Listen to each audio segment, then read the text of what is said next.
আজকে হচ্ছে আমাদের কুইক বুকস এর থার্ড ক্লাস, যেখানে আমরা দেখব কিছু জিনিস।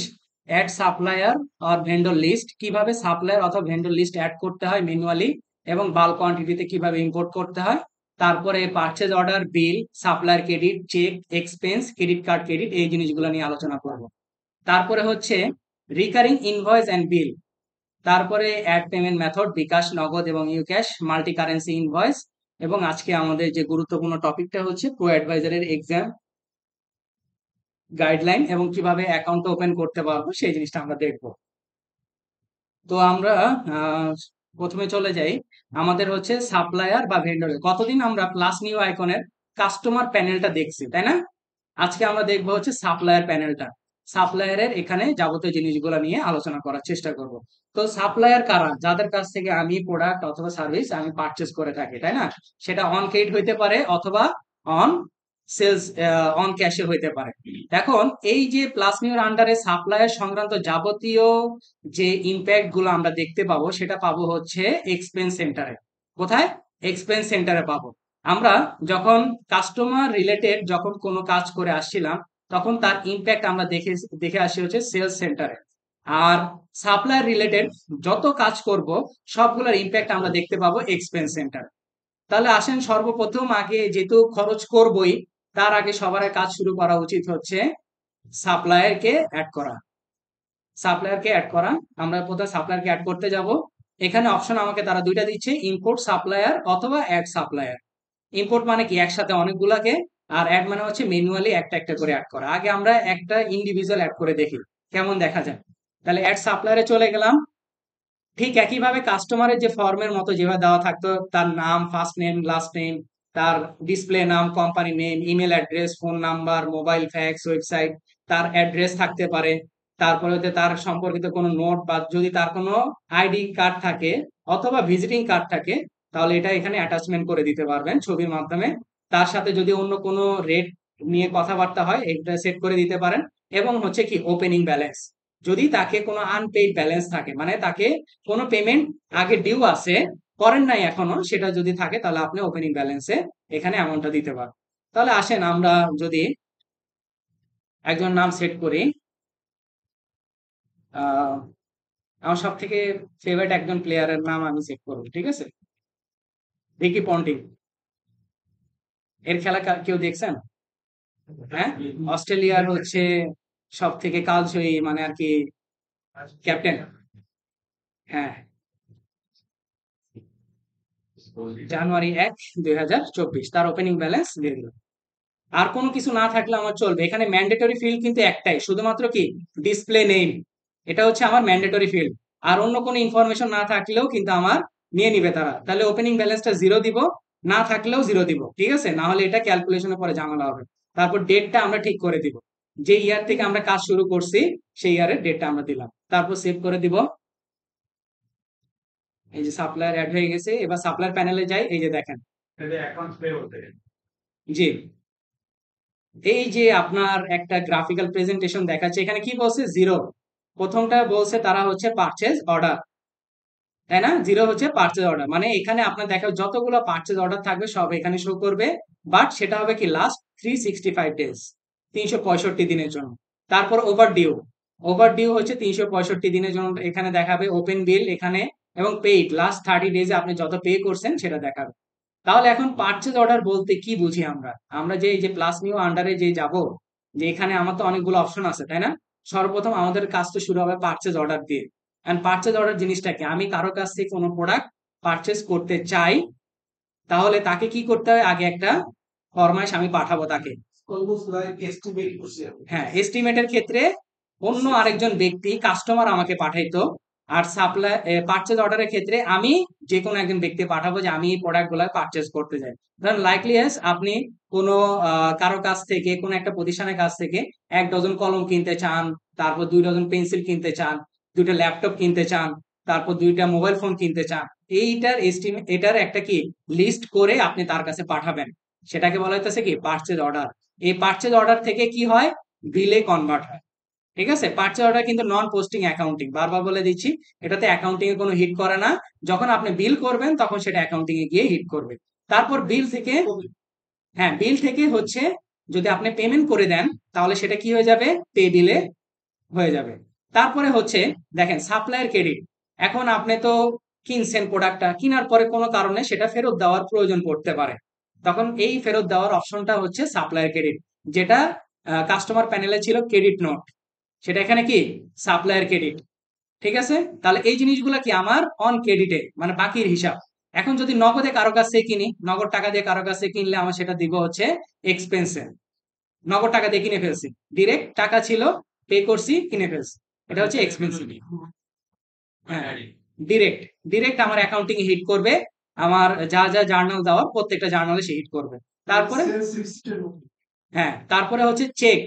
চেকটা কি, চেকটা হচ্ছে ওয়ান কাইন্ড অফ আপনার এখানে কি বলবো আলাদা একটা প্যানেল করছে। আমরা যখন কোনো জিনিস ক্যাশে পারচেস করি অথবা পে করতে যাই বিলে, তখন কিন্তু আমরা পেমেন্ট মেথড বলে দিই, চেকে হচ্ছে, ক্যাশে হচ্ছে, না আনডিপোজিটেড ফান্ডে হচ্ছে, নাকি বিকাশে হচ্ছে বা নগদে হইতেছে, না পেওনিয়ারে হইতেছে, না পেপালে হচ্ছে, আমরা বলে দিই আমাদের পেমেন্ট মেথডটা। এখন এখানে ওরা কি করছে, চেক নামে আলাদা একটা অপশন তারা রাখছে। আপনি চাইলে চেকের মাধ্যমেও জিনিসটা করতে পারেন, অথবা আপনি পেমেন্ট করার সময় ওইখান থেকে সিলেক্ট করে দিতে পারবেন যেটা চেক হয়েছে। ঠিক আছে, আর তাহলে বাকিতে ফেরত আসলে তো সাপ্লায়ার ক্রেডিট দিব, বুঝে গেলাম। কিন্তু যদি নগদ টাকায় কিনে যদি ফেরত হয়, তখন অপশন কিন্তু আপনার হাতে নাই। এটার জন্য একটাই মাত্র অপশন, সাপ্লায়ার ক্রেডিট, যেটা কাস্টমার প্যানেলে ছিল কি রিফান্ড নামেও ছিল, আবার কি ক্রেডিট নোটের মাধ্যমেও ছিল, কিন্তু এখানে একটাই অপশন, সাপ্লায়ার ক্রেডিট। তারপরে আসেন ক্রেডিট কার্ড ক্রেডিট। এটা কি আমাকে বলতে পারবেন জিনিসটা কি, ক্রেডিট কার্ড ক্রেডিট?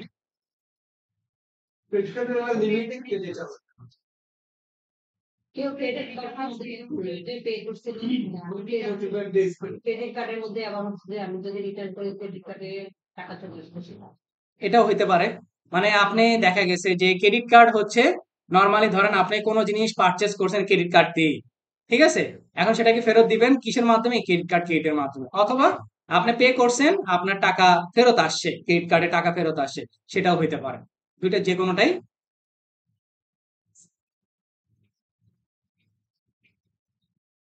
হ্যাঁ,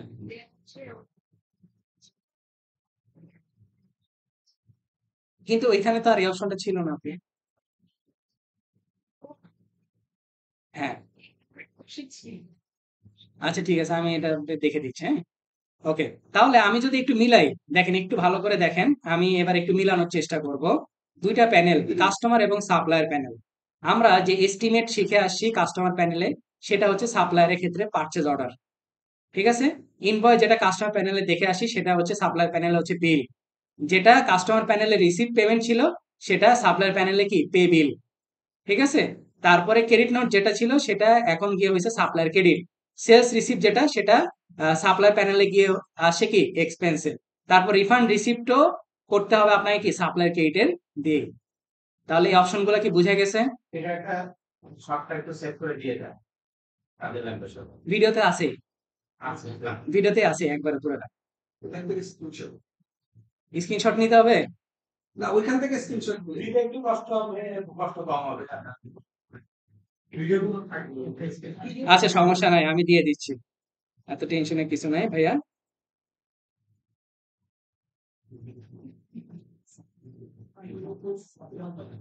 মানে একটা স্লাইড লিখতে যাচ্ছে একটা ক্লাসে লাইভ ক্লাসে ভিডিও ক্লাসে ক্লিয়ার আরো ক্লিয়ার না? ওইখানে কোনো ইস্যু আছে কিনা সেটা বলেন, না না ওইটা আমার হাতে। তাহলে ঠিক আছে, হ্যাঁ দিয়ে দিছি, আপনাদের মেসেঞ্জার গ্রুপে দিয়ে দিছি, ঠিক আছে। আচ্ছা, তাহলে এবার আসেন, আমরা তো প্রথমে সাপ্লায়ার একটা অ্যাড করলাম ম্যানুয়াল বেসিস, তাই না?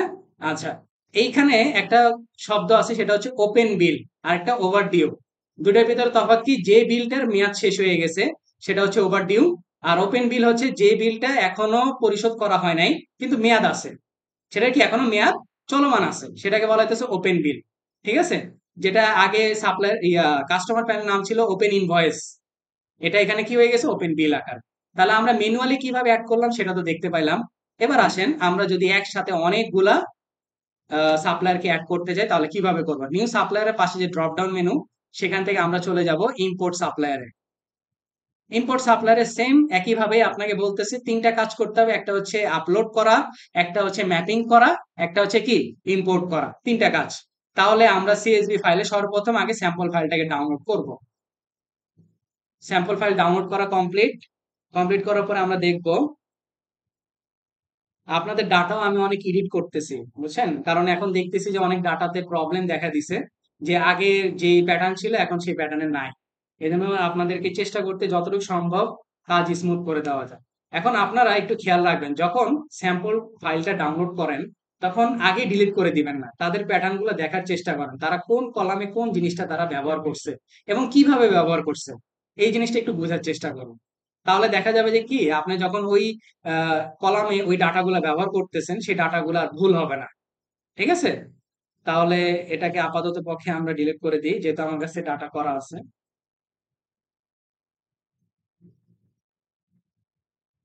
সিএসভি ডাউনলোড করলে ছাড়। সিএসবি তেই দিতে হবে ভাইয়া, ম্যাক্সিমাম জিনিস সিএসবি তে দিতে হয়। একটু সবাই রিসার্চ আপনি অনলাইনে থেকে করে নিবেন, আপনি এক্সেলে কাজ করে তারপরে অনলাইন থেকে কনভার্ট করে নিবেন, তাহলে হয়ে যাবে।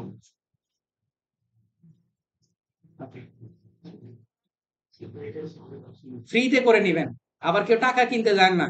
আমার এরকম ব্যাচে একটা স্টুডেন্ট ছিল, সেটা আবার টাকা দিয়ে এগুলো কিনছে, মানে যে বিভিন্ন ধরনের কনভার্ট করা পিডিএফ থেকে এক্সেল, এক্সেল থেকে এগুলা। আপনার যখন ক্লায়েন্ট হবে তখন আপনি টাকা দিয়ে কিনবেন, এর আগ পর্যন্ত ফ্রি ব্যবহার করতে থাকেন। তারপরে ব্রাউজ করব, ব্রাউজ করার পরে সেই ফাইলটাকে নিয়ে আসব, নিয়ে আসার পরে তারপরে ম্যাপিং করব, ম্যাপিং এর জন্য সবকিছু ওকে। তারপরে ইম্পোর্টের জন্য এই যে দেখেন লাল সিগন্যাল আপনাকে দিয়ে দিছে, ডেটের ইস্যু, কিন্তু আমি কিন্তু আমার সেটিংস অনুযায়ী ঠিকই দিছি, মান্থ ডেট ইয়ার, অথচ এখানে তারা ওই কালো কালিতে বলতেছে। একটু যদি আপনাদেরকে আমি একটু ব্রডলি দেখাই, দেখেন তো কি দেখাচ্ছে, ইয়ার তারপরে হাইপেন তারপরে মান্থ তারপরে ডেট। ঠিক আছে, তো এটা আপনাকে হয়। না, এটা সিএসভি ফাইলে ঠিক করলে পারবেন না ভাইয়া, এটা এইখানে সেটিংস। হ্যাঁ, 0101 এবং এটা ওই যে স্ল্যাশ দিলে হবে না। এটাকে ড্যাশ, ওরা যেভাবে চাবে ওইভাবে আপনাকে নিতে হবে। এটাই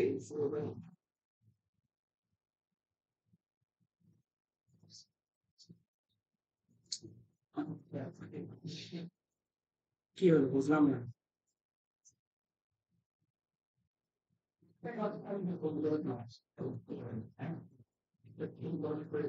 হ্যাঁ, কপি করবে। এখানে কপি পেস্ট করে।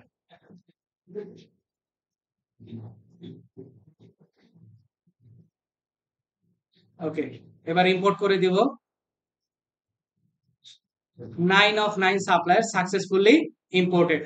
আপনার 9 জন, এই যে এখানে একটা ভিডিও দেওয়া আছে, তাদের ভিডিও আপনার এখানে দেখানো আছে। ঠিক আছে, আচ্ছা এবার দেখেন এখানে কি কি জিনিস দেওয়া আছে। সাপ্লায়ারের নাম দেওয়া আছে, কোম্পানির নাম দেওয়া আছে, ফোন নাম্বার, ইমেল অ্যাড্রেস। আপনি চাচ্ছেন এখানে কিছু জিনিস হাইড করার জন্য বা কিছু জিনিস দেখানোর জন্য, তখন আপনার কি করতে হবে, এই যে ডান পাশে কর্নারে যে ছোট্ট করে সেটিংস আইকন, সেটিংস আইকনে ক্লিক করলে এখন আপনি চাচ্ছেন তাদের অ্যাড্রেস দেখতে, অ্যাড্রেস কলামে ক্লিক করেন, দেখেন এখানে সুন্দর করে অ্যাড্রেসের কলাম শো করে আসে। বা আপনি চাচ্ছেন না তাদের ফোন নাম্বার দেখার জন্য, আনচেক করে দেন, দেখেন ফোন নাম্বার চলে গেছে। যেই যে কলাম দেখতে চাচ্ছেন আপনারা, সেই সেই কলামগুলো এখান থেকে সিলেক্ট করবেন।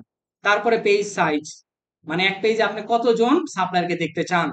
আমি ধরলাম 100 জনকে দেখতে চাই, আমার 100 জন সাপ্লায়ার এক পেজে আমার শো করবে।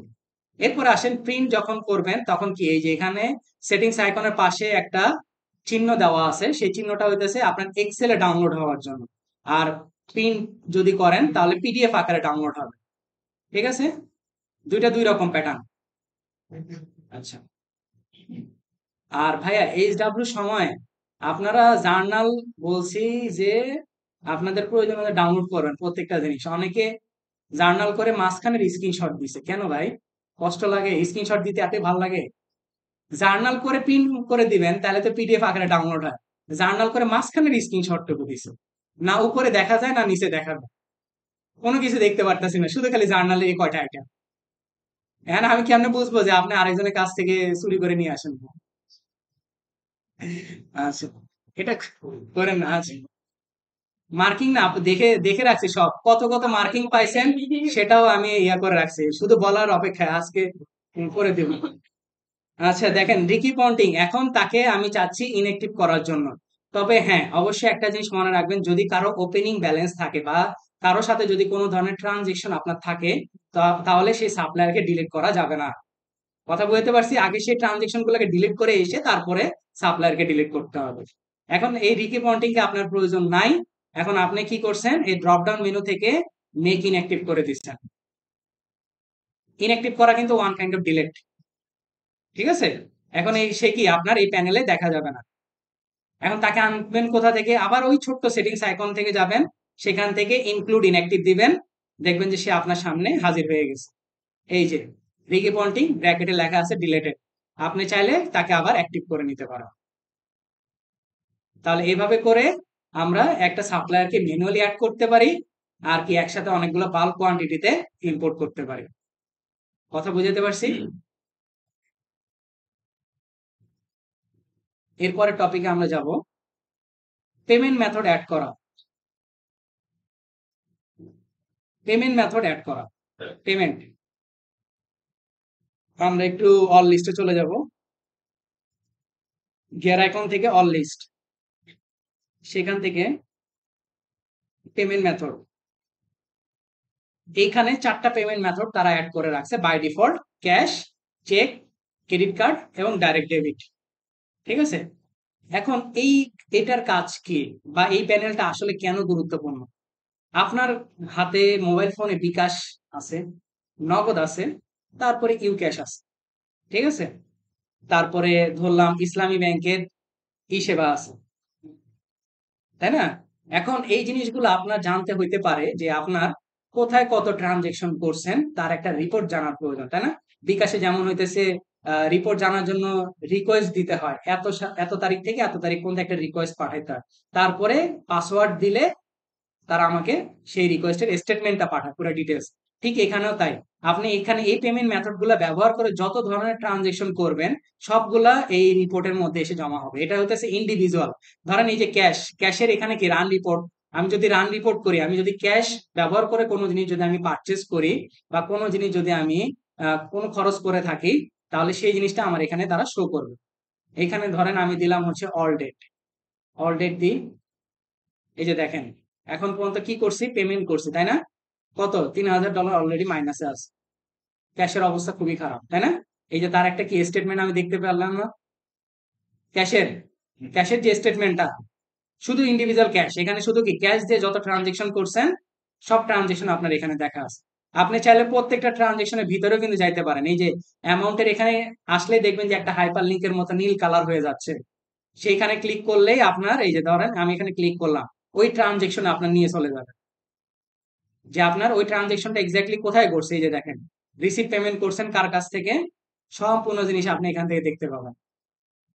তাহলে এটা হচ্ছে বেসিক্যালি আপনার পেমেন্ট মেথড। আপনি যখন কোনো কিছু পে করবেন বা আপনার কোনো জিনিসের মানে পেমেন্ট মেথড অ্যাড করার সময় যদি আপনার প্রয়োজন পড়ে, যেমন হচ্ছে ইন্টারন্যাশনালি পেমেন্ট মেথড হচ্ছে পেপাল, যেটা বাংলাদেশে আসবে শুনতেছি আর কি, যদি কপাল ভালো থাকে তাহলে হয়তো বা আসতেও পারে, তাহলে আমাদের জন্য অনেক স্মুথ হয়ে যাবে যারা ফ্রিল্যান্সার তাদের জন্য। না হলে পেওনিয়ার একটা ঝামেলা আছে, পেওনিয়ারের ঝামেলা পোহাইতে হবে, টাকা নয়।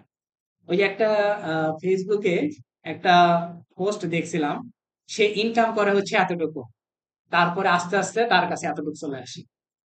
আসলে কিন্তু তাই, আমাদের ফ্রিল্যান্সিং করি তারা মনে হয় যে অ্যামাউন্ট অনেক বড়, আসলেই বড়, কিন্তু সেটা আমার পকেটে আস্তে আস্তে কাটতে কাটতে কাটতে কাটতে চলে যায়।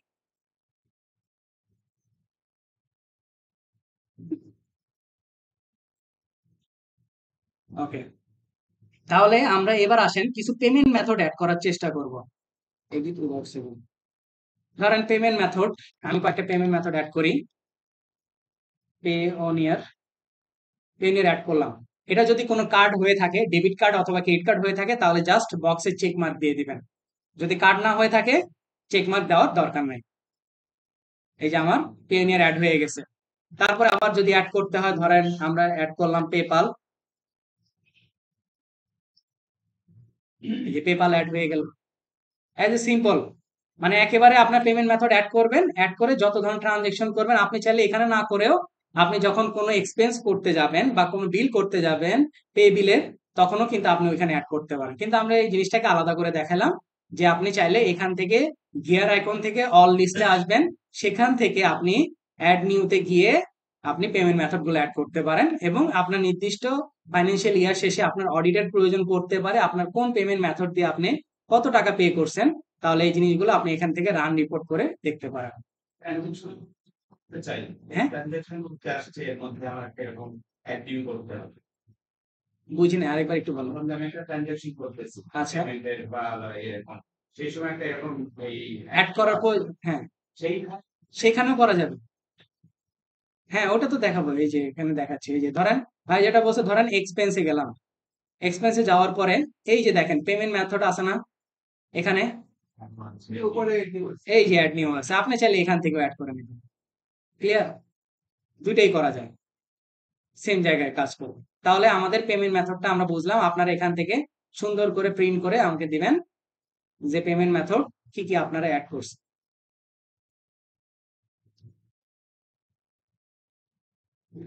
ঠিক আছে, এই যে পেমেন্ট মেথড গুলো এখান থেকে পিডিএফ আকারে ডাউনলোড করে নেবেন। ওকে, তাহলে পেমেন্ট মেথড আমরা দেখলাম। এবার আসেন আমরা দেখব আমাদের বিশাল বড় যে ফাইল, ভয়ঙ্কর ফাইল নাকি? কিন্তু আপনারা বলেন যে আপনাদের যে ফাইলটা আমি দিছি বা যে ফাইলটা আপনাদের প্রোভাইড করছি কাস্টমার প্যানেলের জন্য, সেই ফাইলে কিছু অনেক কিছু দেখছেন না যে অনেক প্র্যাকটিক্যাল লাইফের কোনো জিনিস একটু বেশি দেওয়া, কোনো জিনিস একটু কম দেওয়া, বা প্র্যাকটিক্যাল লাইফে এক্স্যাক্টলি কি ঘটতেছে, এই জিনিসটা কি একটা ফিল পাওয়া গেছে যে আপনার? হ্যাঁ, না এখানে সে সেম ফিলটা পাচ্ছেন কিনা, যে এখানে যেমন একটা এস্টিমেট করা, সেখান থেকে আপনার ইনভয়েসে করা, পেমেন্ট নেওয়া, পেমেন্টের ডিফারেন্ট পার্সিয়ালিটি, হ্যাঁ, তারপরে হচ্ছে দেখা গেছে যে ক্রেডিট নোট যদি পরে হয়, পেমেন্টের পরে হয়, পেমেন্টের আগে যদি হয়, এই জিনিসগুলা ওই ভিডিওগুলো দেখছিলেন? হ্যাঁ, আমি আসলে সেদিন আচ্ছা, ওকে, আপুর আপুর ইস্যুটা আমি একটু রিজলভ করে আসি, সবাই একটু আমাকে সময় দেন,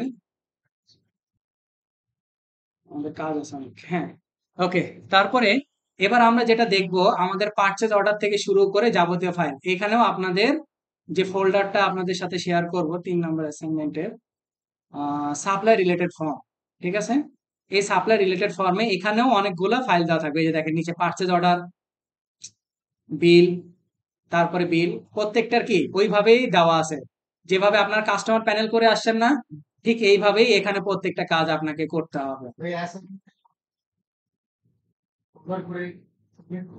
ভাই এটাই তো সৌন্দর্য, আপনার ক্লায়েন্ট তো আপনার এটাই চাবে, তাই না? এখন আপনি কি একজনের কাস্টমার বা একজন সাপ্লায়ারের জিনিস কি আরেকজনের নামে দিবেন? এটা তো হবে না, ক্লায়েন্ট কি দেখবে এটা আপনার কাজ? দেখবে না তো। এটা তো সিম্পল সেন্সের ব্যাপার ভাই। হ্যাঁ, আমি তো বলেই দিছি, আমি তো এগুলা আমার ক্লায়েন্টের ইনফরমেশন থেকেই দিছি, আমি ভাইবটা তো চেষ্টা করছি ওটাই বানানোর জন্য। তো এখন আসেন, এখানে সর্বপ্রথম আমাদের একটা পারচেজ অর্ডার করতে হবে, রিকি উইলসন নামে একটা পারচেজ অর্ডার করব। আমি আগে ফাইলটা বুঝাইনি, রিকি উইলসন নামে একটা পারচেজ অর্ডার করতে হবে। পারচেজ অর্ডার করার পরে কনভার্ট টু বিল, বিলে কনভার্ট করতে বলছে 28 জানুয়ারি 2024 ফুল, ঠিক আছে, ওই তারিখে ফুল। আরেকটা জিনিস ইনফরমেশন আপনাদেরকে দিয়ে রাখি, সেটা হচ্ছে যে আপনারা যখন ইনভয়েস করছেন তখন প্রোগ্রেস ইনভয়েসিং নামে একটা অপশন ছিল, তাই না? একটা এস্টিমেট থেকে একাধিক ইনভয়েস হয়েছে, কিন্তু সেটা সাপ্লাইয়ের ক্ষেত্রে হবে না, সেটা সাপ্লাইয়ের ক্ষেত্রে হবে না। আপনার ইনভয়েস আপনার যেটা পারচেজ অর্ডার থাকবে সেটা থেকে একটাই আপনার বিলে কনভার্ট করতে পারবেন না, একের অধিক পারবেন না। তারপরে হচ্ছে নিচে কি বলছে, পে বিল, পে বিল করতে বলছে আপনাকে দুই ভাবে বিল পেমেন্ট, একটা 80% আর একটা কি রেস্ট অফ দ্য অ্যামাউন্ট। ওই ভিডিওটা দেখছিলেন পার্সিয়াল পেমেন্টের? ওকে, তারপরে বিল বলছে মাইকেল টেলর, মাইকেল টেলরের নামে একটা বিল করতে বলছে। দেখেন এখানে আমি কস্ট দিয়ে দিছি, মানে আমি যে রেটে কিনছি সেই রেটটা আমি দিয়ে দিছি, কারণ আমরা কি জানি রেট গুলো কাস্টমাইজ করা যায়। তারপরে কত রেটে সেল করছে, তার মানে এই প্রোডাক্টটা হয়তো বা নাই, আমাকে নতুন করে অ্যাড করতে হবে, বুঝতে পারছি। কোয়ান্টিটি অন হ্যান্ড কত আছে, ওপেনিং ডেট, সেটাও আমি দিয়ে দেওয়ার চেষ্টা করছি।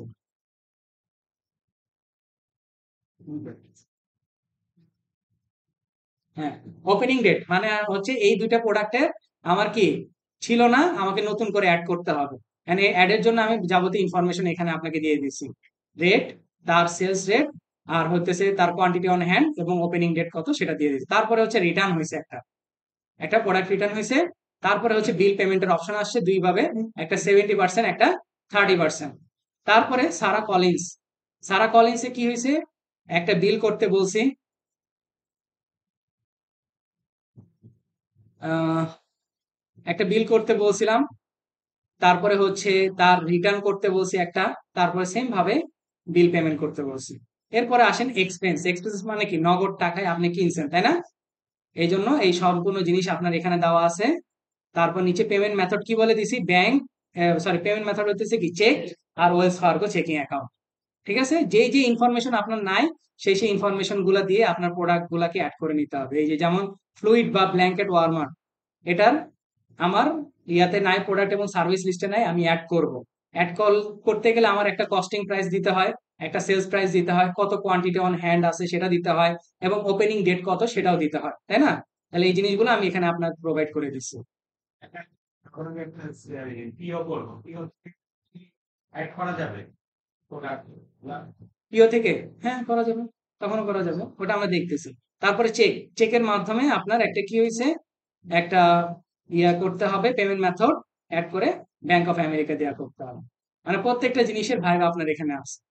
এবার আসেন আমরা একটু আমাদের প্র্যাকটিক্যাল লাইফের আমরা ফিরে যাই, কিভাবে কাজ করতে হয় প্রত্যেকটা জিনিস আমরা দেখার চেষ্টা করি। হ্যাঁ, ক্লাস নিতে যাব সর্বপ্রথম, তাহলে আমাদের কাজ হচ্ছে কি একটা পারচেজ অর্ডার করা। ঠিক আছে, পারচেজ অর্ডার কি, আমরা যদি কারো কাছে কোনো প্রোডাক্ট পারচেজ করে থাকি, তার জন্য আগে থেকে যে ফরমাইজটা দিতে হয় বা যে কাগজটা তাকে পাঠাইতে হয় সেটার নাম হচ্ছে পারচেজ অর্ডার, যেটা কাস্টমার প্যানেলে আমরা নাম শুনে আসি এস্টিমেট নামে। ঠিক আছে, সাপ্লায়ার আসেন, আমরা যে কোনো একজন ব্যক্তি সাপ্লায়ারকে আমরা নিব। রিকি পন্টিং কে নিলাম। এইখানে অপশন হচ্ছে দুইটা, দেখেন, ওপেন আর ক্লোজড। যেটা এস্টিমেটের ক্ষেত্রে অনেকগুলো ছিল, অ্যাকসেপ্টেড, কনভার্টেড, রিজেক্টেড, তাই না? কিন্তু এখানে মাত্র দুইটা অপশন, একটা ওপেন একটা ক্লোজ। ওপেন এখন অবস্থান থাকবে। তারপরে হচ্ছে আমরা পারচেজ অর্ডার ডেট করব 2024 সালের মে মাসের 1 তারিখ। ওকে, এইখানে দেখেন মজাদার জিনিস হচ্ছে দুইটা তীর চিহ্ন দেওয়া আছে, একটা ক্যাটাগরি ডিটেলস, একটা আইটেম ডিটেলস। অনেকেই এই জিনিসটা বলে না, আমি আপনাদেরকে বলে দিচ্ছি কখন কোনটা ব্যবহার করবেন। ক্যাটাগরি ডিটেলসটা কি, ধরেন ক্যাটাগরি ডিটেলস আর আইটেম ডিটেলস এর মধ্যে যদি আমি প্যানেলটা ওপেন করি, তাহলে আইটেম ডিটেলস এর মধ্যে আমার কি প্রোডাক্ট এবং সার্ভিস আছে, তাই না? যদি কোনো প্রোডাক্ট এবং সার্ভিস আপনি পারচেস করেন তাহলে সেটা দিবেন আইটেম ডিটেলস। তাহলে ক্যাটাগরি ডিটেলস কোনগুলা, আপনার অন্য আর যে খরচ আছে, অন্য আর যে খরচগুলো আছে, যেমন ধরেন কোনো কারণে আপনি আপনার ট্রাভেল এবং এন্টারটেইনমেন্টের প্রয়োজন, ট্রাভেল কস্ট, সেটা আপনি কোথায় দিতে হবে, ক্যাটাগরিতে দিতে হবে, সেটা তো আপনার প্রোডাক্ট সার্ভিস না। তারপর মিলস অ্যান্ড এন্টারটেইনমেন্ট, কোনো ব্যাংক চার্জ, এই জিনিসগুলো, যদি হয় হ্যাঁ ক্যাটাগরি ডিটেলস। সোজা কথা, প্রোডাক্ট এবং সার্ভিস বাদে যা থাকবে সেগুলো ক্যাটাগরি ডিটেলস। কথা বুঝতে পারছি?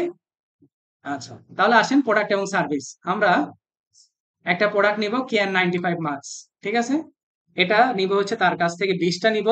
রেট হচ্ছে সে আমাকে দিবে হচ্ছে 100 টাকা করে রেট দিবে, আর ট্যাক্স হচ্ছে 0%। ওকে, তাহলে কি করলাম, রিকি পন্টিং এর নামে মার্চের 1 তারিখে আমরা একটা পারচেজ অর্ডার করলাম। পারচেজ অর্ডারে তার কাছে কি পারচেজ করতেছি, কেয়ার 95 মার্কস, 20টা করতেছি, 100 টাকা করে 2000 অ্যামাউন্ট তাকে পে করতে হবে, তাই তো? ওকে, ট্যাক্স হচ্ছে 0%, আমরা এটা সেভ এন্ড ক্লোজ করে দেবো। এরপরে তাহলে এটার ইম্প্যাক্ট কই পাবো, এক্সপেন্স সেন্টারে।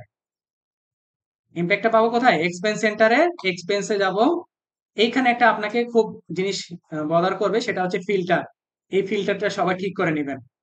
ফিল্টার অপশনে যাবেন, একটু জুম আউট করে নেবেন, ডেটের এখানে দিবেন হচ্ছে কাস্টম ডেট। আপনার ফাইন্যান্সিয়াল ইয়ার শুরু হয়েছে জানুয়ারি 1, 2024 থেকে, তাই না? আপনি আজকের ডেট পর্যন্তই দেন, সম্পূর্ণ একবারে চলে আসবে। এই দেখেন পারচেজ অর্ডার আসছে না, কত 2000 ছিল, দেখতে পারতেছেন কি? এই যে পারচেজ অর্ডার 1001 রিকি পন্টিং এর নামে 2000। আর ক্যাটাগরি কি, কস্ট অফ সেলস এ, কারণ তার কাছ থেকে আমি প্রোডাক্ট কিনতেছি, তাহলে যে কস্টিংটা থাকবে সেটা কোথায় যাবে, কস্ট অফ সেলস। ঠিক আছে, তাহলে এবার পারচেজ অর্ডার তো করলাম, এবার এখান থেকে আমাকে কি করতে হবে, একটা বিলে কনভার্ট করতে হবে, তাই না? তাহলে আসেন আগে পারচেজ অর্ডারটা ওপেন করে নিই, ভিউতে যাই। এখানে কি বলা আছে? কপি টু বিল। কি? কপি টু বিল। আমরা বিলে কপি করব। এই যে বিলে চলে আসে সে। এখন আপনি বিলটা ধরলেন হচ্ছে 10 তারিখে বিলটা হয়েছে, ঠিক আছে? মেয়াদ কতদিন দিলেন? তাকে 30 দিনের মধ্যে টাকা পরিশোধ করুন।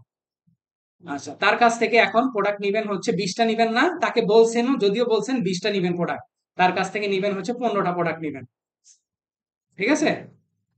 হ্যাঁ, এখন এখান থেকে 1500 আপনাকে পে করতে হবে। তাহলে সেভ এন্ড ক্লোজ। এই দেখেন রিকম্পাউন্ডিং পারচেজের নামে সেটা কি বিল হয়ে গেছে, ঠিক আছে? তাহলে পারচেজ অর্ডার থেকে আমরা বিলে বুঝলাম আমরা কিন্তু একের অধিক বিল করতে পারবো না পারচেজ অর্ডার থেকে। তারপরে এবার বিলে আসেন, বিলটাকে যদি ওপেন করি, বিলটাকে ওপেন করলে নিচে একটা অপশন আছে মেক পেমেন্ট। কি আছে? Make payment. এখান থেকে মেক পেমেন্টে চলে যান। আপনি পে করবেন কোন অ্যাকাউন্ট থেকে? 1500 সেভিংস অ্যাকাউন্ট থেকে, ব্যাংক অফ আমেরিকা থেকে পে করবেন। 20 তারিখে পেমেন্ট করবেন তাকে। ওকে, সেভ এন্ড ক্লোজ। 1500 টাকায় পেমেন্ট করে দিব। দেখেন পারচেজ অর্ডার হলো, সেখান থেকে একটা বিল হলো, বিল থেকে পেমেন্ট হয়ে গেল, এজন্য -1500 দেখাচ্ছে। আমি কি পার্সিয়াল পেমেন্ট হ্যাঁ হ্যাঁ, পার্সেল পেমেন্ট করতে পারেন, এটা তো ফুল পেমেন্ট দেখালাম। ওই যে পার্সেন্টেজ 80%, 20%, যেটা ওই যে আমরা শিফট দিয়ে মানে স্টার চিহ্ন, ল্যাপটপে বা কম্পিউটার শিফট দিয়ে স্টার চিহ্ন দিবেন, বা আলাদা ক্যালকুলেটরে হিসাব করে এনেও বসাতে পারেন। তাহলে আমরা নর্মালি একটা কি জিনিস দেখলাম? নর্মাল একটা পারচেজ অর্ডার দেখলাম, সেখান থেকে একটা বিল করা দেখলাম, বিল থেকে বিল পেমেন্ট করা দেখলাম। ক্লিয়ার? এবার আসেন আমরা একটু জটিলের দিকে যাই। আমরা যাব প্রথমে একটা বিল করতে। বিল করতে যাব, জেমস ক্লার্কের নামে একটা বিল করব। বিলটা হবে হচ্ছে জুন মাসের 1 তারিখে। জুন মাসের 1 তারিখে। আচ্ছা, এবার আসেন আমি একটা করে দেখাই। Meals and entertainment, meals and entertainment বাবদ ধরেন আপনার কত খরচ হয়? 200, ট্যাক্স 0%, ঠিক আছে? এবার তার কাছে প্রোডাক্ট কিনতেছি না, কি করতেছি? তাকে খরচের টাকা দিচ্ছি, তাই না? সে আমাকে কি করছে? মিলস এন্ড এন্টারটেনমেন্ট বাবদ খাবার নিয়ে এসে দিছে, তাই না? কে সাপ্লায়ারটা? কে? James clerk. সে একটা হোটেলের মালিক বা যে কোনো কিছু হইতে পারে। তার কাছ থেকে আমি খাবার বাবদ, আমার প্রতিষ্ঠানে কোনো মেহমান আসছে, মেহমান অতিথি আসছে, তাদেরকে খাওয়ানোর জন্য আমি কি 200 টাকা খরচ করছি, এটাই আমি কি বিল আকারে দেখাচ্ছি। হ্যাঁ, এই যে ক্যাটাগরি ডিটেলস আমরা দিলাম, ঠিক আছে? সেভ এন্ড ক্লোজ করবো। তাহলে এই যে এটা দেখাচ্ছে জেমস ক্লার্ক। এই যে দেখেন এখন ক্যাটাগরিটা কি দেখাচ্ছে? মিলস এন্ড এন্টারটেনমেন্ট দেখাচ্ছে। আগে যখন প্রোডাক্টটা নিয়েছিলাম তখন কি দেখেছিল? কস্ট অফ সেলস, তাই না? ওটা প্রোডাক্ট ছিল। আর এটা কি আমার অন্য সংক্রান্ত খরচ, অন্যান্য খরচ আর কি। এই জন্য মিলস এন্ড এন্টারটেনমেন্টে দেখাচ্ছে। তারপরে আমরা এটাকে যদি ওপেন করে পেমেন্ট করতে যাই, আচ্ছা পেমেন্ট করতে যাব, পেমেন্ট করব ব্যাংক অফ আমেরিকা থেকেই। পেমেন্ট এবার জুন মাসের 3 তারিখে পেমেন্ট করব। এবার এটা 50% করব। কত পার্সেন্ট? 50%। তাহলে শিফট ইন্টু চিহ্ন 0.5, $100 হয়ে গেছে না? পার্সেল পেমেন্ট করে দিলাম, মানে তাকে 100 টাকা দিয়ে দিতেছে। এটা কি ডাইরেক্ট এক্সপেন্স ভাউচার হইলো? হ্যাঁ ডাইরেক্ট এক্সপেন্স ভাউচার এরকমই হতো, যেটা আমরা নরমালি রাইট। এক্সপেন্স ভাউচার করি। হ্যাঁ, আমাদের সামনে আসে এক্সপেন্সের ভাউচার একটা করে দিয়ে ধরা দিলাম যে ভাই পরে আসেন টাকা নিয়ে। ওই পরে টাকাটা দিয়ে দিলাম, আর 100 টাকা দিলাম, ভাই আমার কাছে এখন টাকা নাই, আপনি 100 টাকা নিয়ে যান, বাকি টাকা পরে এসে নিয়ে নেন। হ্যাঁ বলেন।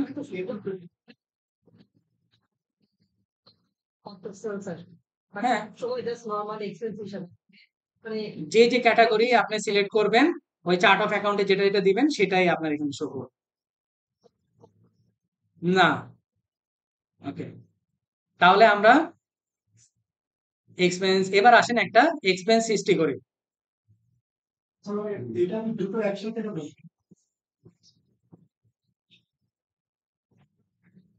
হ্যাঁ হইতে পারে, কোনো সমস্যা নেই। আচ্ছা, এবার আসেন একটা এক্সপেন্স করব কিট ডেভিসের নামে। কিট ডেভিসের নামে তাকে ওয়েলস ফার্গোতে দিব, দরকার নাই আমার। আচ্ছা, তার কাছ থেকে আমি কয়েকটা প্রোডাক্ট কিনতে হবে, আমার প্রতিষ্ঠানে প্রোডাক্ট নাই, ঠিক আছে। ডায়াগনস্টিক এন্ড টেস্টিং ইকুইপমেন্ট কিনবো হচ্ছে 200টা ডায়াগনস্টিক এন্ড টেস্টিং ইকুইপমেন্ট কেনার দরকার। সে আমাকে দিবে হচ্ছে 300 করে। তারপরে এখান থেকে তাকে সে আমার কাছ থেকে 8% করে ট্যাক্স দিতে হবে। হ্যাঁ, দিচ্ছি, ওয়েট। তারপর লাইফ সেভিং ইকুইপমেন্ট করবো 20টা। হ্যাঁ, এটা তো আমাদের ক্যাটালগ রেট ছিল, চিলড্রেন ছিল না প্রোডাক্ট, যখন আমরা আপলোড করেছি লাইফ সেভিং ইকুইপমেন্ট। এই যে 400, যখন এটা পারচেজের রেট দিছিলাম 400 ছিল। হ্যাঁ,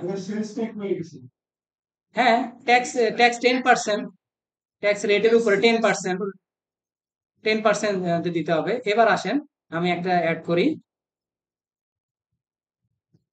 অ্যাড করব হচ্ছে আচ্ছা, এটা কি সেলস ট্যাক্স হবে না পারচেজ ট্যাক্স? 10%। আমি 10% ধরছি আর কি। আমি যখন 10% অ্যাড করছিলাম এই জন্য আমি দুইটা জায়গায় দিছি, নামটা সেলস কিন্তু দুই জায়গায় ইনফেক্ট ছিল। হ্যাঁ, আচ্ছা, আমি একটা প্রোডাক্ট অ্যাড করব, সেটা হচ্ছে অপারেশনাল অপারেশন কিট। ঠিক আছে, এই যে ভাই দেখতেছেন, অপারেশন কিট মানে অপারেশন ডাক্তাররা যে ওটি করে না, ওটির একটা কিট যে ড্রেস সেটা আর কি। আমি এখন আইটেম হইতেছে inventory item, quantity on hand হচ্ছে, ধরলাম আমার কাছে আছে এখন 10টা। অ্যাজ অফ ডেট, অবশ্যই ডেটটা খুব সাবধানে দিতে হবে, জানুয়ারি 1, 2024। আচ্ছা, রিঅর্ডার পয়েন্ট, আমি যখনই আমার কাছে 5টা থাকবে তখনই আবার নতুন করে অর্ডার করব। এটা সেল প্রাইস আমি কিনি হচ্ছে 1200 করে, ঠিক আছে। আর এটার পারচেস কস্ট হচ্ছে আমার 1100। ওকে, তাহলে আমি 7 ক্লোজ করে দেব। এই যে দেখেন অপারেশন কিট চলে আসে না 1100। আচ্ছা, এটা আমি এখন কিনবো তার কাছ থেকে 15টা কিনবো। হ্যাঁ, 15টা নিব। এখান থেকে সে 2% আমাকে ট্যাক্স দিতে হবে, ঠিক আছে। তাহলে এই জিনিসগুলো আমরা কিনলাম, বুঝাতে পারছি। কিট ডেভিসের কাছ থেকে সরাসরি $90,430 খরচ করে আমি এই প্রোডাক্ট গুলো তার কাছ থেকে কিনবো, 7 ক্লোজ করে দেবো। মানে এটা ডিরেক্ট পেমেন্ট, ঠিক আছে। এই যে ধরেন এক্সপেন্সে যদি আমি যাই, এক্সপেন্সটাকে একটু রিভিল করি, সেখান থেকে আপনি চাইলে এই যে মোর অপশনে গিয়ে জার্নাল দেখতে পারেন। বলেন, এখানে sales tax corporate sales tax এই ডিফারেন্সটা আমি কি বললাম মাত্র, আপনি খেয়াল করেন না কেন? আমি বলছি যে আমার ওই প্রোডাক্টের উপরে এত পার্সেন্ট ট্যাক্স দিতে হবে, এন্ড আমার যে নামে থাকো, ঠিক আছে। আমি যখন ট্যাক্স, আপনি কি ক্লাস করছিলেন যখন ট্যাক্সের ক্লাস করেছিলাম, তখন আমি কি করছিলাম বলেন তো দেখি, আপনি যে ক্লাস করছেন একটু আমরা বলেন, বলেন। যে রেটের উপরে হচ্ছে একটা সেলস ট্যাক্স হবে আর পার্সেন্ট ট্যাক্স। ওইখানে আমি যেটা বলছি, আমি ওইখানে বলছি যে আমি সেম রেটটা দুই জায়গায় অ্যাড করব, যাতে আমার 10% কোনো কারণে যদি এখানে ব্যবহার করার প্রয়োজন পড়ে পার্চেজের ক্ষেত্রে তখনও ব্যবহার করব, যখন সেলস এর ক্ষেত্রে প্রয়োজন পড়ে যাতে সেলস এর ক্ষেত্রেও ট্যাক্স সেটাই। এই যে আমাদের জার্নাল, আমাদের জার্নাল তারা দিয়ে দিচ্ছে $90,430, ক্রেডিট হয়েছে ওয়েলস ফার্গো, আর যা যা ডেবিট হওয়ার কথা সবগুলা ডেবিট করে ফেলছে। তাহলে এটা দেখলাম হচ্ছে আমাদের, কি দেখলাম, ডিরেক্ট একটা এক্সপেন্স করা, তাই না। এবার আসেন একটা আমরা বিল করব, সাপ্লায়ার ক্রেডিট করব, তারপরে পেমেন্টের ক্ষেত্রে যাব। ওকে, একটা বিল করি।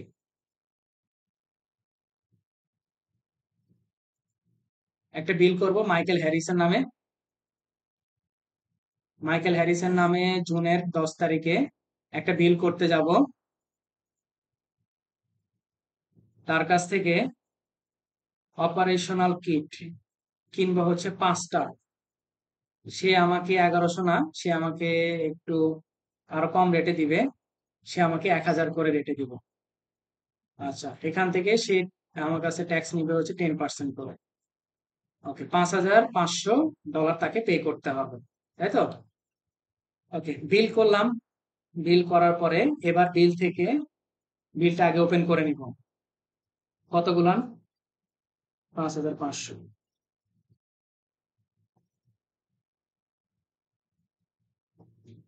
পারচেজ কস্ট কি এভারেজ আসবে? কোনটা? এটা যখন আমি তো ছিল আগের কেনা ছিল এখন এটা কি মানে ইনভেন্ট কত ওই যে অটো অ্যাডজাস্ট হবে অটো অ্যাডজাস্ট FIFO থেকে অটো অ্যাডজাস্ট হয়ে যাচ্ছে। হ্যাঁ, তারপরে তাহলে এখানে কি করলাম, জিনিসটা জুনের 10 তারিখে মাইকেল হ্যারিসের কাছ থেকে আমি অপারেশনাল কিট 5টা কিনছি 1,000 টাকা করে, ঠিক আছে। এখন তাকে ফেরত দিব, কয়েকটা দেখলাম যে একটু ঝামেলা আছে, এখন তাকে ফেরত দিব কিসের মাধ্যমে? সাপ্লায়ার ক্রেডিটের মাধ্যমে। সাপ্লাই ক্রেডিটের মাধ্যমে এখানে দিব হচ্ছে মাইকেল হ্যারিস, 12 তারিখে ফেরত দিব। আইটেম ডিটেলস ওটা ওপেন করব, অপারেশনাল কিট, তাকে আমি 2টা ফেরত দিব। কত করে কিনছিলাম? 1,000 টাকা। 1,000 করে। আর তার ট্যাক্স ধরছিলাম হচ্ছে সেলস ট্যাক্স, মানে 10% আর কি, সোজা কথা 10%। এখন তাকে ফেরত দিব। কত ফেরত দিতে হচ্ছে? 2,200, তাই না? তাকে পে করতেছি কত? 5,500। সে আমাকে ফেরত দিবে কত? 2,200, মানে আর কি কমে যাচ্ছে, সাপ্লাই ক্রেডিট হবে। তাহলে সাপ্লাই ক্রেডিটটাকে আমি 7 ক্লোজ করব, আবার এক্সপেন্স সেন্টারে চলে যাব। আচ্ছা এখানে আমি কেন ম্যানুয়ালি বসালাম ওটা কি যে অটো আসবে না যে রেটটা পারচেজ প্রাইসটা এটা পেমেন্টের সময় আসবে। আচ্ছা, এবার আসেন আমি আবার বিলটা ওপেন করতে যাই। তাহলে 5,500 ছিল হচ্ছে আমার বিল, সেখান থেকে 2,200 কি ক্রেডিট নোট হয়েছে, তাই না? আচ্ছা, ক্রেডিট নোট না, সরি, সাপ্লায়ার ক্রেডিট হয়েছে। সাপ্লায়ার ক্রেডিট হয়েছে। এখন আমি যখন পেমেন্ট করতে যাব তাহলে এটার ইম্প্যাক্টটা কি দেখতে পাবো, দেখেন। ইম্প্যাক্টটা হবে কত? বাকি আর কত পে করতে হবে তাকে? 3,300। এই যে দেখেন, অবশ্যই চেক মার্ক থাকতে হবে, এই বক্স গুলাতে চেক মার্ক থাকতে হবে। যদি আনচেক হয়ে যায় কোনো কারণে, এই ধরেন আনচেক হয়ে গেছে, দেখছেন এই যে 5,500 হয়ে গেছে। হ্যাঁ, তাহলে অ্যাড করে নিব আমরা সাপ্লায়ার ক্রেডিট। এটা পে করব হচ্ছে ব্যাংক অফ আমেরিকা থেকে পে করব জুন মাসের 20 তারিখে। 7 ক্লোজ করে দিই। তাহলে আমরা দেখলাম একটা কি কি জিনিস দেখলাম, একটু যদি সামারি করি আপনাদের সাথে। পারচেজ অর্ডার থেকে একটা বিল করলাম নরমাল, একটা একটা বিল করলাম, একটা পে বিল করে দিলাম, ঠিক আছে। তারপরে কি করলাম? একটা বিল করলাম, সেখান থেকে একটা বিলের পার্শিয়াল পেমেন্ট করলাম, তারপরে একটা এক্সপেন্স করলাম, ঠিক আছে। এখন আবার কি করলাম? বিল করলাম, একটা সাপ্লাই ক্রেডিট করলাম, তারপরে পেমেন্ট করে দিলাম। তাহলে মোটামুটি আমাদের এই অপশন দেখা হলো। আর এই যে চেকের যে ব্যাপারটা, এটা কিন্তু যখন আমরা এক্সপেন্স করতে যাই, এই যে কোন এক্সপেন্স করতে যাই, তখন কিন্তু এই অপশনটা আসে সরাসরি। দেখেন, এক্সপেন্স করতে গেলে আমাদের এই যে পেমেন্ট মেথড, এখানে কিন্তু চেক আসেই। আপনি চাইলে এখান থেকেও করতে পারেন, অথবা আপনার কাছে যদি মনে হয় যে এটা চেকে আপনি আলাদা করে করবেন, আলাদা করে করতে পারেন। এটা হচ্ছে জাস্ট ওরা ওদের শর্টকাটের জন্য করে রাখছে, যাতে আপনার রিচ আউট করতে সুবিধা হয়। ভাইয়া আমি যদি এখান থেকে চেকটা পেমেন্ট মেথডটা যদি হচ্ছে যে আমি এখান থেকে চুজ করি, আমি যদি হচ্ছে যে চেক থেকে দেয়া যদি আমরা রিপোর্ট দেখতে চাই, এই চেকের রেকর্ডটা ওইখানে যাবে তো? অবশ্যই যাবে, না যাওয়ার কি আছে? দুইটা তো সেম জিনিসই, দুটো তো সেম জিনিসই, জাস্ট ওরা আলাদা করে রাখছে অপশন গুলাকে, ওটার জন্য কোনো ইস্যু নেই। আচ্ছা, তাহলে আসেন এরপরে কোন একটা প্রোডাক্ট পারচেজ করব ক্রেডিট কার্ড দিয়ে, তাই না? আচ্ছা, ধরলাম ইভান্স মাইক। হ্যাঁ আপু, হ্যাঁ, জুলাইয়ের 1 তারিখ।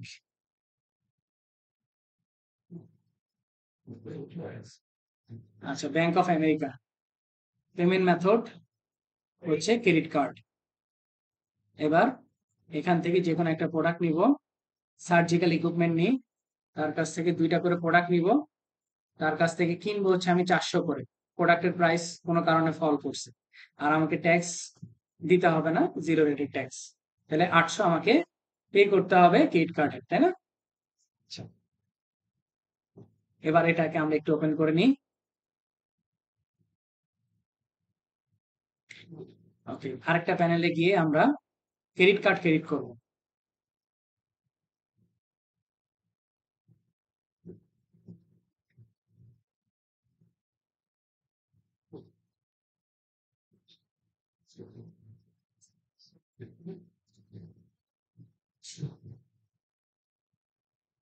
আচ্ছা, এখন এক্সপেন্স হচ্ছে যে ইভান্স মাইক, সিলেক্ট করব ইভান্স মাইক, পেমেন্ট ডেটটা।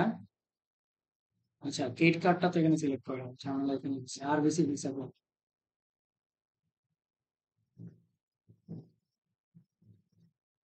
আচ্ছা, এখানে আগে পেমেন্টটা ঠিক করে নিলাম। ইভান্স মাইকের কাছ থেকে ক্রেডিট কার্ড ব্যবহার করে আমি প্রোডাক্ট পারচেজ করতেছি, ঠিক আছে, সার্জিক্যাল ইকুইপমেন্ট একটা রেট হচ্ছে 200 করে, একটু চেঞ্জ করে নিলাম কিছুটা। আচ্ছা, এবার ওপেন করব, তারপর ক্রেডিট কার্ড ক্রেডিটে যাব একবার রিলোড দিয়ে।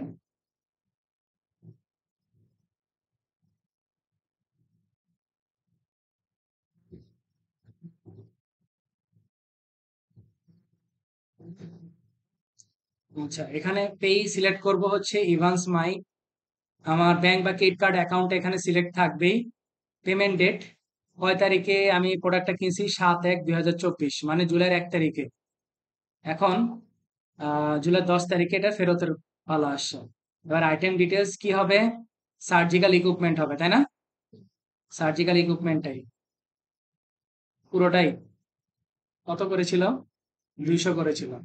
মানে যা কিনছি কোনো কারণে সেই প্রোডাক্টটা একেবারে পুরোটাই নষ্ট হয়েছে, এবার ফেরতের পালা আসছে। একটা নিছি, চেঞ্জ করে নিছি, আমি বললাম তো চেঞ্জ করে নিছি, ইচ্ছা করো। আচ্ছা, এবার এটাকে 7 ক্লোজ করব। তাহলে ক্রেডিট কার্ড ক্রেডিট কত হয়ে গেল, 200 সেট হয়ে গেল। মানে যা দিয়ে পারচেজ করছিলাম ক্রেডিট কার্ড দিয়ে, এখন সেটাকেই ফেরত আসছে আমার কাছে, ঠিক আছে, সেই অ্যামাউন্টটা কি আমার কাছে ফেরত চলে আসছে, তাই না? ক্রেডিট কার্ড দিয়ে করার কারণে কি আমার কাছে ক্রেডিট কার্ড থেকে টাকাটা কেটে রাখছিল, পরবর্তীতে ফেরত আসার কারণে সেই অ্যামাউন্টটা আমার কাছে চলে আসছে। এখন এটা আমি একটা জিনিস দিয়ে কেন বুঝালাম, একটা দিয়ে বুঝালাম যে অনেক সময় হইতেও পারে এরকম যে আপনি কারো কাছ থেকে কোনো কারণে প্রোডাক্ট কিনছেন, একটা বা দুইটা, সে পুরাটাই প্রোডাক্ট নষ্ট, পুরাটাই ফেরত দেওয়ার প্রয়োজন পড়তে পারে, তাহলে আপনারা এভাবেও করতে পারেন। আচ্ছা, তাহলে মোটামুটি আমাদের সবগুলো প্যানেল দেখা কমপ্লিট, তাই না? আচ্ছা, তাহলে আপনারা প্রত্যেকটা এখানে ফোল্ডারে যেভাবে আছে, আবারও বলে দিচ্ছি, ফোল্ডারে যেভাবে আছে সেইটাকে ফলো করে আপনারা করবেন। বুঝতে পারছি?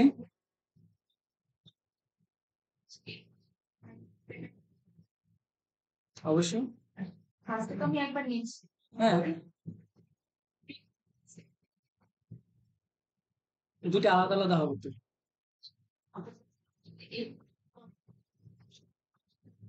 হ্যাঁ, ওই জন্য তো আপু ওই ভিডিওটা দিছিলাম। রেস্ট অফ দ্য অ্যামাউন্ট একটা আছে, আর যদি শুধু পার্সেন্টেজ বলা থাকে, ধরেন 50% বলা আছে, তাহলে 50% পে করবেন 1000-এ 50% হতে 500 টাকা, 500 টাকা পে করলেন, আর বাকি থাকলো 500।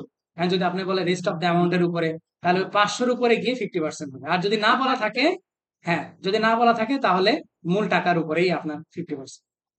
ওই জন্য ভিডিওটা দিছিলাম, পেমেন্ট মেথডটা আসলে দেখার জন্য। আচ্ছা, যাই হোক, এবার আসেন recurring invoice and bill. Recurring invoice and bill আমরা এটা একটু দেখার চেষ্টা করব। রিকারিং শব্দটা বলতে আমরা কি বুঝি, রিপিটেড। এখন আপনার কাছে কোনো কাস্টমার অথবা কোনো সাপ্লায়ারের কাছ থেকে প্রোডাক্ট পারচেজ অথবা সেল করার এমন অপশন আসতে পারে যে প্রতিনিয়তই হচ্ছে, সেটা মাসে হোক, সপ্তাহে হোক, দিনে হোক, অথবা 2-1 মাস পর পর বারবার হচ্ছে, তাই না? তাহলে আপনার কি করতে হবে, আপনার হয়তোবা ওই সময়ে কত রেট দিছেন, কত টাকা তাকে দিছেন সেটা মনে নাও থাকতে পারে। তার জন্য আপনি কি করতে পারেন, একটা টেমপ্লেট সৃষ্টি করে রাখতে পারেন, যে ওই সময়ে গেলে আপনার ওই বিল অথবা ইনভয়েসটা ক্রিয়েট হবে, কিন্তু আপনি যতক্ষণ পর্যন্ত অ্যাপ্রুভ করবেন না ততক্ষণ পর্যন্ত সেটা অ্যাপ্রুভাল পাবে না, কিন্তু সেই জিনিসটাকে অটোমেটিক্যালি বাই জেনারেটেড হইতে থাকবে। ঠিক আছে, আপনাকে ইনফর্ম করবে যে আপনি একটা রিকারিং ইনভয়েস অথবা রিকারিং বিল আপনি করছেন, ঠিক আছে? আচ্ছা, তাহলে এই অপশনটা কোথায় পাবো আমরা, গিয়ার আইকন থেকে আমরা অল লিস্টে গেলেও পাবো, অথবা লিস্টের আন্ডারে রিকারিং ট্রানজেকশনে গেলেও পাবো। এই যে রিকারিং ট্রানজেকশন, আরেকটা আছে নেভিগেশন প্যানেল থেকে ট্রানজেকশন অপশনের লাস্ট অপশনটা হচ্ছে রিকারিং ট্রানজেকশন। 3টা জায়গায় রিচ আউট করা যায়। গিয়ার আইকন থেকে অল লিস্টের ভিতরেও, অথবা শুধু রিকারিং ট্রানজেকশন, অথবা নেভিগেশন প্যানেল থেকে ট্রানজেকশনের আন্ডারে রিকারিং ট্রানজেকশন। এখন আসেন এই যে ডান পাশে কি নিউতে আপনি কি কি টাইপের রিকারিং করতে পারেন। বিল করতে পারেন, নন পোস্টিং চার্জ করতে পারেন, চেক করতে পারেন, নন পোস্টিং ক্রেডিট করতে পারেন, credit card credit, deposit, estimate, expense, অনেক কিছুই করা যাবে টেমপ্লেট। ঠিক আছে, তাহলে আসেন আমরা একটা রিকারিং ইনভয়েস করি। একটা রিকারিং ইনভয়েস করব। এই যে রিকারিং ইনভয়েসের আমাদের টেমপ্লেট চলে আসছে। ঠিক আছে, আপনাদেরও ফোল্ডার আছে, আপনাদের ফোল্ডারটা দেখেনি। এই যে রিকারিং ইনভয়েস এন্ড বিলের ফোল্ডার। হ্যাঁ, এখানে কাস্টমারের নেম দেওয়া আছে। কাস্টমারের নেম মানে কি, ইনভয়েস করতে হবে, তাই না? কাস্টমার কখন হয়, যখন ইনভয়েস। আর সাপ্লায়ার কখন হয়, যখন আপনার বিল। ঠিক আছে, এই যে এখানে রিকারিং ইনভয়েসের জন্য কি করতে হবে তার শর্ত, এই যে ইন্টারভ্যাল দেওয়া আছে monthly, every third Monday for 6 month বলাই আছে। শর্তগুলো আমি এখানে নিচে সুন্দর করে বলে দিচ্ছি। আসেন আমরা একটা রিকারিং একটা ইনভয়েস সিস্টেম, ধরেন টেমপ্লেটের নাম দিলাম রিকারিং ইনভয়েসই দিলাম। হ্যাঁ, যে কোনো একটা টেমপ্লেটের নাম দিলাম। ওকে, এবার আসেন টাইপ গুলো বুঝার আছে। টাইপ হচ্ছে 3 টাইপ, একটা শিডিউল, একটা রিমাইন্ডার, একটা আনশিডিউল। শিডিউল মানে হচ্ছে যে আপনার আগে থেকেই, যখন ওই সময়টা হবে তার আগেই আপনার ইনভয়েসটা ক্রিয়েট হয়ে যাবে, সেটা হচ্ছে শিডিউল। আর রিমাইন্ডার হচ্ছে আপনাকে রিমাইন্ড দিবে, ওই যে অ্যালার্মের মতো, ওয়ান কাইন্ড অফ অ্যালার্মের মতো আপনাকে রিমাইন্ড দিবে যে আপনার ইনভয়েস রেডি হয়ে আছে, আপনার অ্যাপ্রুভালের জন্য বসে আছে। আর আনশিডিউল মানে কি, যা করা কথা না করা একই কথা, তাই না? আনশিডিউলের জন্য কোনো টাইম টেবিল লাগবে? কোনো টাইম টেবিল লাগবে না, লাগবে কার, শিডিউল বা রিমাইন্ডারের জন্য।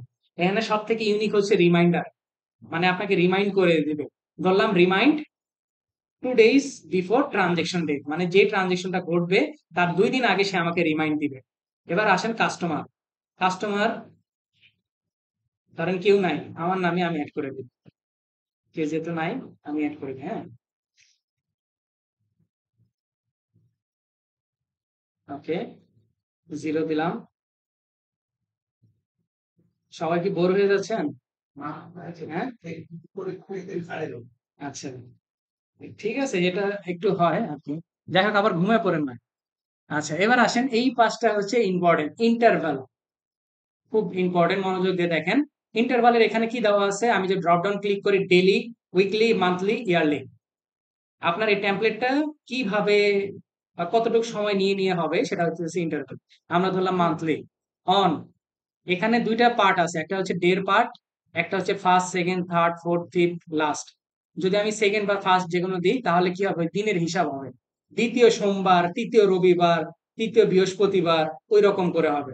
আর যদি আমি ডে দিই তাহলে কোন ডেট, হ্যাঁ, মানে চতুর্থ দিন, পঞ্চম দিন। আমি ধরলাম থার্ড মানডে। ঠিক আছে, মান্থলি হবে, মান্থলি বেসিসে হবে, প্রতি মাসের তৃতীয় সোমবারে গিয়ে সৃষ্টি হবে, প্রতি মাসে তৃতীয় সোমবারে গিয়ে সৃষ্টি হবে অফ এভরি 1 মান্থ, মানে প্রতি মাসেই। এখন এন্ড ডেটের ক্ষেত্রে এখানে দেখেন, এন্ড ডেটের ক্ষেত্রে বাই আছে, আফটার আছে, আর একটা কি নান আছে। 3টা। নান মানে কি, এটা কোনোদিনও শেষ হবে না, চলতেই থাকবে। বাই মানে কি, কতদিন নিয়ে গিয়ে শেষ হবে। তারপরে আফটার মানে কি, আপনি হিসাব করে বলে দিতে পারেন যে 12টা টেমপ্লেট হবে, বা 12টা ইনভয়েস হবে, বা 12টা এভাবে করে কি ট্রানজেকশন ঘটবে, এটাও বলে দিতে পারেন। তাহলে আমি স্টার্ট ডেট ধরবো, যেহেতু আমাদের ফিউচার ট্রানজেকশন, রিকারিং মানে কি ফিউচার, তাই না? তাহলে আমাকে ফিউচার ব্যবহারটা আমি ব্যাক ডেটে করতে পারবো না। ধরলাম তৃতীয় সোমবার, তাই না?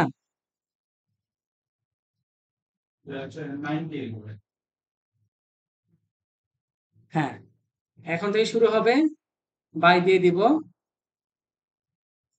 ডিসেম্বর ধরলাম, ডিসেম্বরের 23। আচ্ছা, ডিসেম্বর 23 পর্যন্ত হবে। তারপরে নিচের টেমপ্লেট তো আমাদের পারার কথা, এখানে প্রোডাক্ট এবং সার্ভিস, তাই না? ইনভয়েস যেহেতু করতেছি, তাকে দিব হচ্ছে নার্সিং কেয়ার দিব 10, রেট একটু বেশি নিব, 500 করে। আর ট্যাক্স, গ্রুপ ট্যাক্স নিব একবারেই 18% করে। হ্যাঁ, সেভ টেমপ্লেট। তাহলে দেখেন এখানে জিনিসটা কি ঘটলো, রিকারিং একটা ইনভয়েস হলো, টাইপটা কি, রিমাইন্ডার হলো। ইনভয়েস টাইপ এভরি মান্থ, প্রতি মাসে হবে। নেক্সট ডেট মানে আর কি 19 তারিখে গিয়ে সৃষ্টি হবে। দেখেন তো 19 তারিখে কি সোমবার পড়তেছে না? হ্যাঁ, তৃতীয় সোমবার পড়তেছে না? আমরা যদি এই মাসের হিসাব করি, এই মাসে 19 তারিখ হতে তৃতীয় সোমবার পড়তেছে, তাহলে তৃতীয় সোমবারের আগেই, কয়দিন আগে আমাকে রিমাইন্ড করবে? 2 দিন আগে না? তার মানে 17 তারিখে সে আমাকে রিমাইন্ড দিবে যে আপনার একটা টেমপ্লেট বা ট্রানজেকশন হচ্ছে। তখন 19 তারিখে গিয়ে আমি কি করব, সেটাকে অ্যাপ্রুভাল দিব। বুঝতে পারছি? কত অ্যামাউন্ট? 5,900। আপনি পরবর্তীতে এই অ্যামাউন্টটাকে চেঞ্জও করতে পারবেন। ঠিক আছে? এমন না যে এটাই একদম ফিক্সড, এটাই চলবে, এমন না। এটা আপনি ওই সময় যখন ট্রানজেকশন ঘটবে তখন আপনি এটাকে কাস্টমাইজ করে নিজের মতো করে করতে পারবেন। কথা বুঝতে পারছি?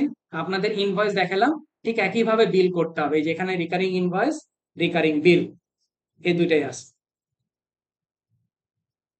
ওকে, আচ্ছা, তাহলে আমরা আমাদের লাস্ট আলোচনা চলে যাই। আমাদের এখন আলোচনা হচ্ছে মাল্টি কারেন্সি ইনভয়েস। গুরুত্বপূর্ণ টপিক, মাল্টি কারেন্সি ইনভয়েস।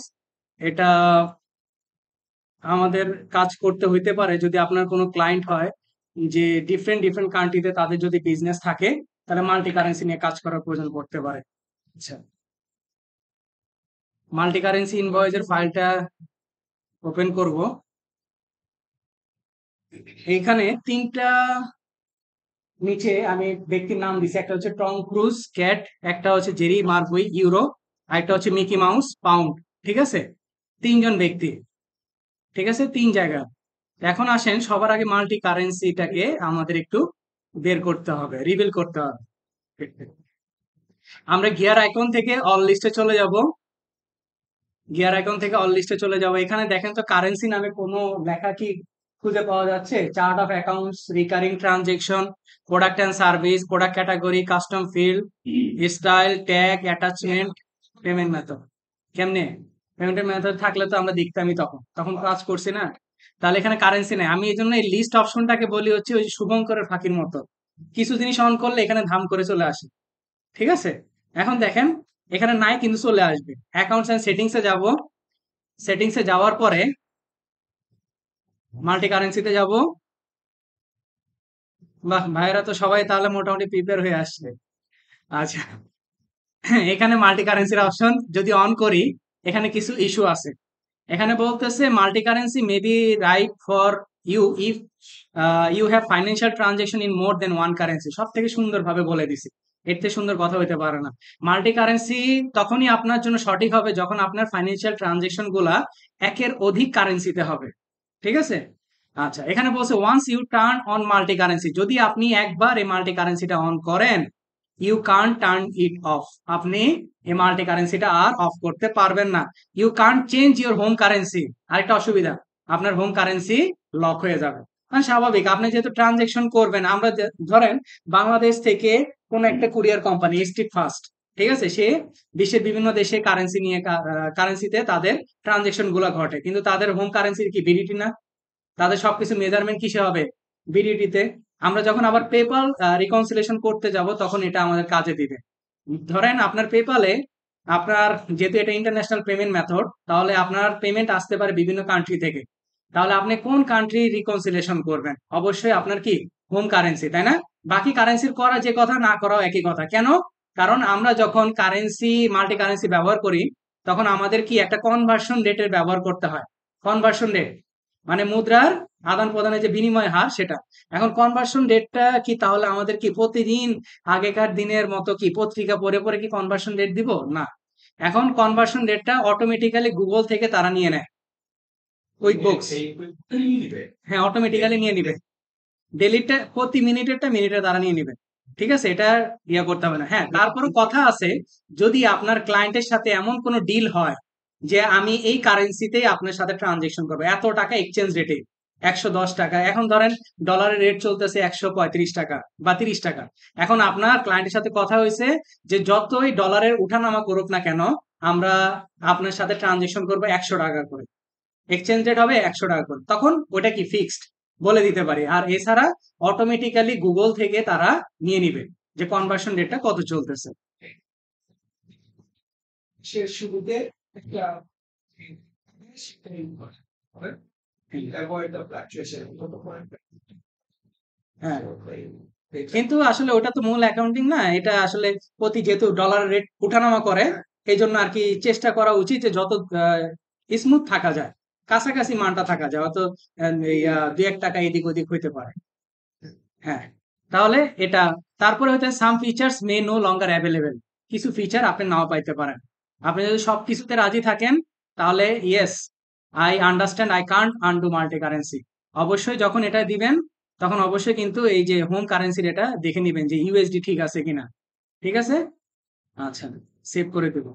আমার এক স্টুডেন্ট করছিল, উপরে দিছে হচ্ছে বিডিটি, নিচে মাল্টি কারেন্সি অন করে দিছে। এখন সে যত প্র্যাকটিস করতেছে সবগুলা তার টাকা দেখাইতেছে, সবগুলো এমন তার টাকা দেখাইতেছে, বলতে স্যার টাকা দেখাচ্ছে, এখন কি করবো? আমি বলছি যে কুইক বুকস এর কাছে আবেদন করেন, আবেদন করে তার কাছে ফিরে নিয়ে আসেন। আচ্ছা, মাল্টি কারেন্সি তো অন করা শেষ। তাহলে এবার আমরা আবার চলে যাব গিয়ার অ্যাকাউন্ট থেকে অল লিস্টে। এইবার দেখেন এখানে খুঁজে পাবেন, কোথায় আসে, এই যে কারেন্সি দেখছেন, অপশন অন করে আসে, এখানে চলে আসে, এই যে কারেন্সি দেখেন, কারেন্সি জিবিপি ইউএসডি, দেখছেন তার এক্সচেঞ্জ রেট 1.3308, এটা কিন্তু প্রতি মুহূর্তে তারা চেঞ্জ করবে। ইউরো 1.13369, ঠিক আছে। এটা এই যে টাইমও দেখাবে, এখন অত টাইম দেখাচ্ছে না, টাইমও দেখাবে এর কারণে। এখন আপনি চাচ্ছেন, হ্যাঁ ক্যাট, তাহলে অ্যাড কারেন্সিতে চলে যাব। এখানে ওয়ার্ল্ডের সকল ধরনের কারেন্সি আছে, ঠিক আছে, বাংলাদেশিও আছে কিন্তু। ক্যাট, এই যে কানাডিয়ান ডলার, ওকে কানাডিয়ান ডলার অ্যাড করে দিই, তাহলে এক কানাডিয়ান ডলার আর ইউএসডি যে কনভার্সন রেটটা 0.724071। ওকে, তাহলে আমরা একটা ইনভয়েস করি এবার, তাহলে কেমন দেখা যায় জিনিসটা। আমরা ইনভয়েসে চলে গেলাম,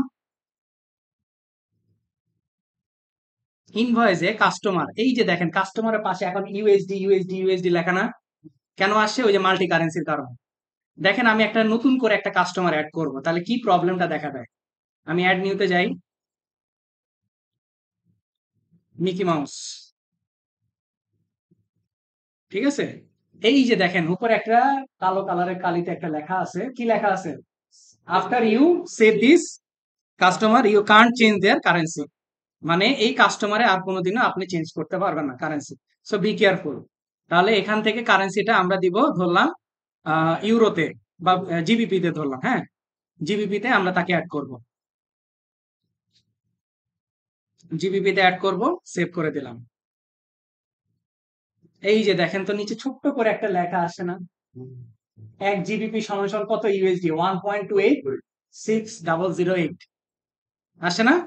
এখন আপনার ক্লায়েন্টের সাথে যদি আপনার কনভার্সন রেটটা চুক্তি অনুযায়ী করা থাকে, তাহলে আপনি এখানে এসে এটাকে কাস্টমাইজ করে দিবেন, ঠিক আছে। আর যদি না থাকে এইভাবেই থাকবে সে। ওকে, তাহলে এবার আমরা একটু ইনভয়েসের ডেটটা ঠিক করি। ইনভয়েস ধরলাম হচ্ছে অগাস্ট মাসের 1 তারিখ। প্রোডাক্ট অ্যান্ড সার্ভিসে যাব, ডায়াগনস্টিক অ্যান্ড টেস্টিং ইকুইপমেন্ট হচ্ছে 10টা, তারপরে হচ্ছে হোম মেকার আর বেসিক কারেন্সি, এটা নিবে হচ্ছে 5টা।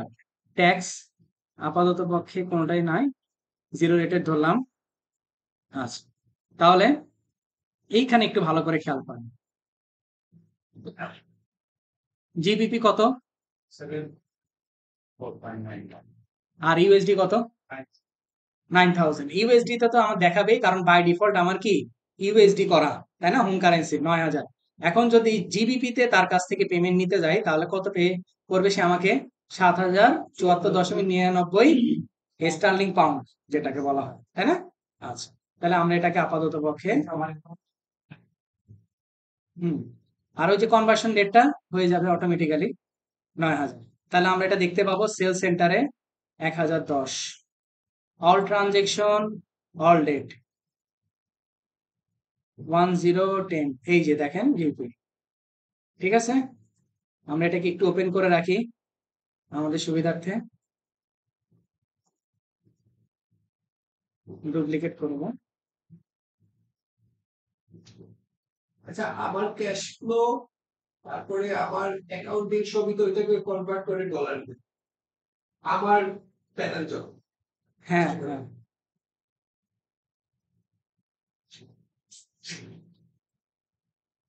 ওকে, এবার আমরা একটু পেমেন্ট করতে যাই, ঠিক আছে? পেমেন্ট করতে যাই, তাহলে কি অবস্থা দেখাচ্ছে? পেমেন্ট হবে হচ্ছে অগাস্টের 10 তারিখে। এই যে দেখেন ডলারের এক্সচেঞ্জ চেঞ্জ হয়ে গেছে না? হ্যাঁ, ওটা ওই সময় অনুযায়ী চেঞ্জ হয়ে যায় পেমেন্ট মেথড। সে আমাকে ক্যাশে পে করবে, এটা আমার পেমেন্ট এসে ঢুকবে হচ্ছে ওয়েলস ফার্গোতে, ঠিক আছে? এখন পে কত হচ্ছে একটু ভালো করে খেয়াল করেন।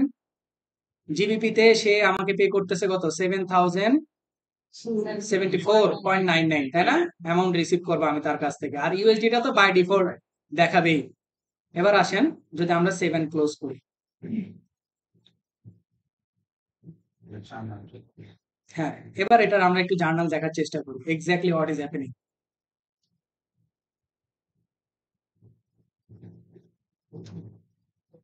আর এই যে এক্সচেঞ্জ গেইন ও লস যেটা, সেটা কোথায় হিট করবে? আমার প্রফিট অ্যান্ড লস স্টেটমেন্টে। হ্যাঁ এটা তো অস্থির এটা হ্যাঁ আদার কোম্পানি ইনকামে যাবে না হ্যাঁ, প্রফিট অ্যান্ড লসেরই একটা পার্টে চলে যাবে। ওকে, পেইড হয়ে গেছে, তাহলে আমরা একটু মোরে যায় ট্রানজেকশন জার্নালে দেখি।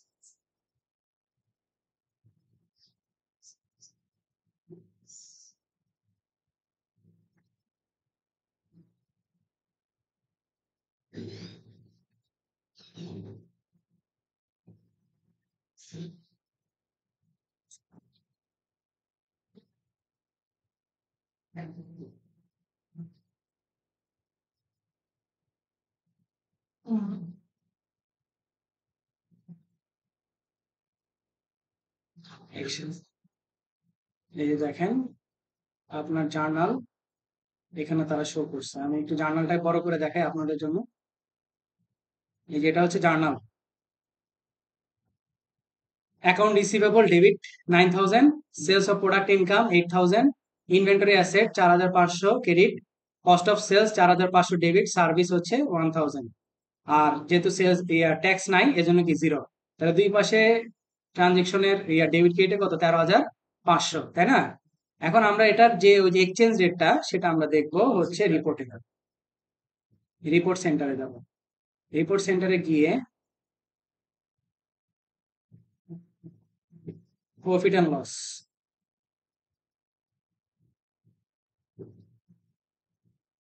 ওকে, এখানে চেঞ্জ করব।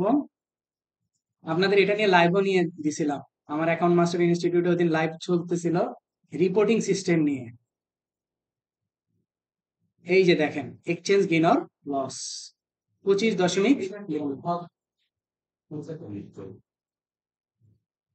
ক্লিক করি, দেখেন হয়েছে কিনা।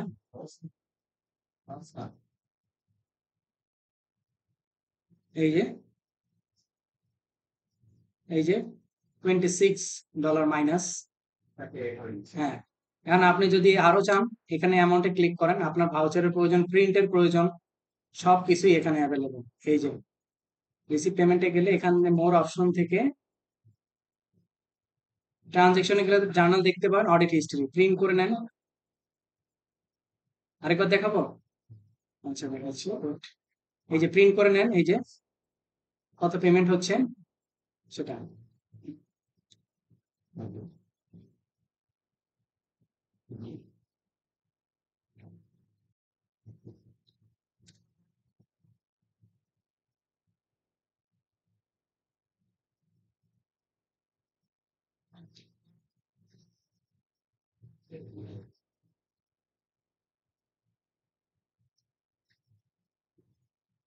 Net connected,